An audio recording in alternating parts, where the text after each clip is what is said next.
Carlos Alberto, a gente vai rodar aqui os melhores momentos de Ponte Preta e Vasco, e eu quero que o senhor fale se essa bola aí dá para o Vasco subir como o seu Vasco de 2009.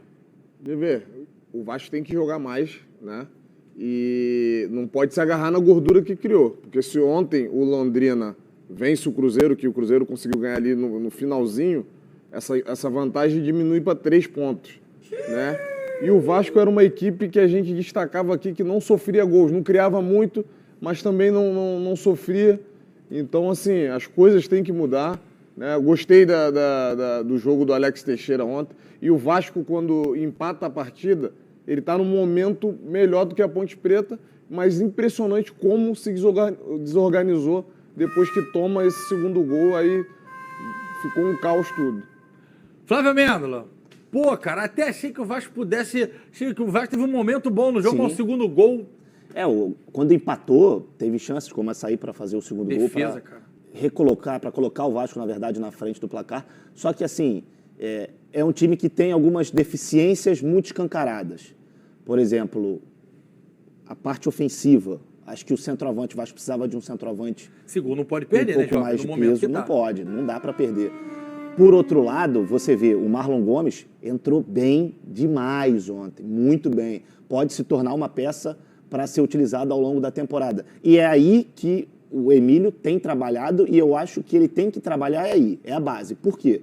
Porque o nosso Josh Vander lá, que comanda 777 Partners, já falou que muito difícil de ter reforço para a Série B do Campeonato Brasileiro. Ou seja, o Vasco deve ir com isso aí. É isso aí. Com isso aí. Mas e o dinheiro? Não, o dinheiro, eu não pergunto nem o dinheiro, mas e a avaliação do elenco por parte da 777? Eles estão satisfeitos com isso? Eles acham que esse time é capaz de... que tinha 12 pontos, 9 pontos de frente para o quinto, hoje tem 3. Esse time vai conseguir segurar a peteca? Talvez não fosse melhor abrir um pouquinho... Não tem 3, não, tem 6 ainda. Tem 6, é porque o Londrina não perdeu. Tava, né, ganhando, mas perdeu. Então, assim, eu acho que a 777 podia abrir um pouquinho os olhos nesse aspecto para trazer um ou outro jogador, porque o Vasco tem algumas carências. E outro problema, bola aérea. Voltou a ser um problema para o Vasco. 2 gols nesse jogo aí, bolas alçadas. São coisas que precisam ser revistas, porque o Vasco deu sorte nesse período em que perdeu. São só 2 vitórias nos últimos 9 jogos, para um time que ficou invicto desde até a 14ª rodada da Série B. É muito pouco. Eu não me lembro quem foi, dentre tantos convidados que a gente recebeu aqui, Carlinhos, que falou o seguinte: o Vasco, assim como o Botafogo, algumas vitórias do Vasco foram no coração. Na transpiração. Na transpiração. A hora que na transpiração não funcionava, porque aí o juiz dá o impedimento no lance assim e tal, ou que tem uma falha no sistema defensivo, vai começar a complicar. E aí a falta de performance lá começou a refletir agora, né, Carlos? Que a conta chega às vezes. Chega, a gordura que a gente falou, ela diminui, né? E o Vasco tem um grande problema agora nesse segundo turno, que os postulantes ao acesso e à briga pelo título, ele joga fora. Né?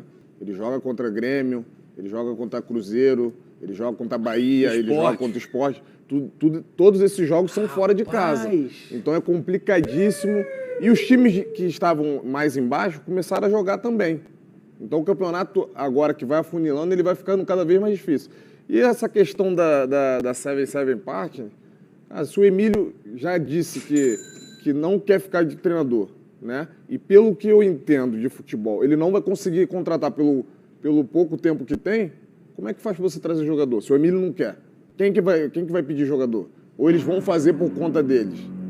Então tem que ser resolvido logo esse problema para que o Vasco dê sequência, porque assim, o tempo vai passando e assim, título o Vasco não vai brigar jogando nessa bola.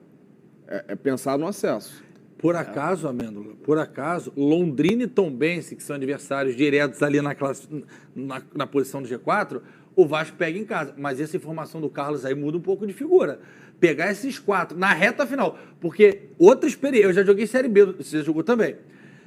O segundo turno, os times que estão brigando para subir vêm muito mais forte com o negócio, ó. Dorival Guardiola. Você vê como é que o Grêmio está crescendo na competição. 5-1 ontem no Operário, um time que tinha muita dificuldade para fazer gols. Então, assim, os principais candidatos estão crescendo. Ontem o Sport tomou uma sapecada também para o Ituano, 4-1 fora de casa. E é um time que estava ali, 7º, 8º, está brigando ali também, para quem sabe ter essa vaga. Mas esses jogos contra os adversários tradicionais, Bahia, Grêmio, Cruzeiro, isso aí é jogo de Série A. Isso aí é jogo de Esporte Série A. lá também não é fácil, não. Não é fácil, mas aí talvez o Vasco possa ter uma condição melhor para jogar contra esses times. Mas assim, hoje, o Bahia jogando em casa, fortíssimo. Grêmio jogando em casa, fortíssimo. Ainda mais contra o Vasco, é um super clássico. Né? E o Cruzeiro, acho que muito difícil de tirar o título do Cruzeiro da Série B. Muito difícil. O Emílio Faro, que a gente está falando dele aqui, falou sobre... Deu a impressão dele sobre o jogo, disse que ele acreditou em algum momento. Vamos ver. Eu vou abrir o meu coração, meu sentimento ali na beira do campo é que a gente ia virar a partida, porque o jogo estava muito sob controle.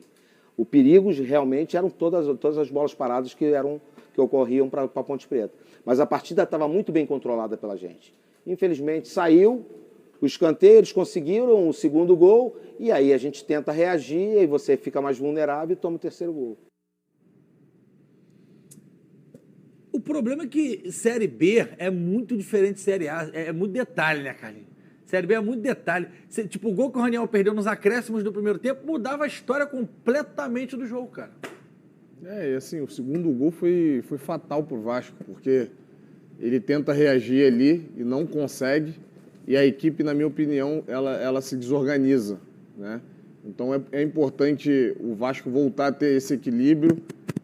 Não faltou entrega para os jogadores, tanto que o Vasco teve momentos que teve o controle da partida, mas só que isso só não é suficiente. Você tem que jogar mais futebol para você almejar coisas maiores. Tem que jogar mais. E tem que ter um mental muito forte, né?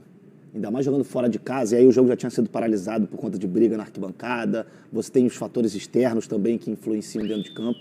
Então, acho que a questão mental, essas cenas Já que você falou da briga... Pô, coisa absurdo, terrível, né, cara? Mas foi criado um clima um pouco hostil para esse jogo. Na verdade, muitos dos jogos em Campinas são assim, tanto com a Ponte como com o Guarani, por conta de rivalidade de torcida. Mas por onde esse clima hostil é criado? Principalmente em rede social, declarações.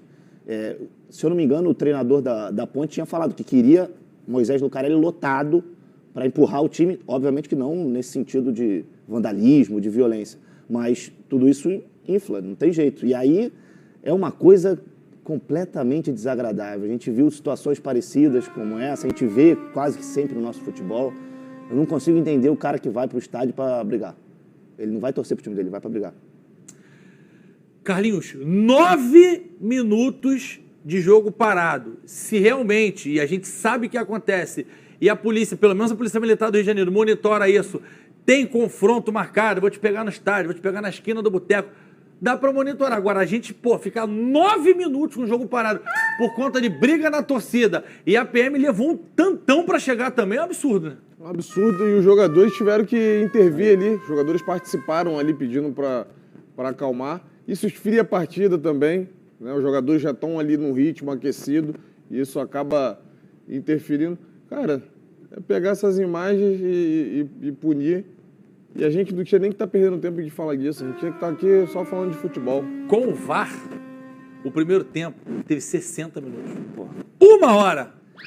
Imagina ele deu 13 minutos, se eu não me engano, no primeiro tempo. Cara, muita coisa. E eu tenho certeza que o tempo de bola parado foi absurdo nesse jogo também.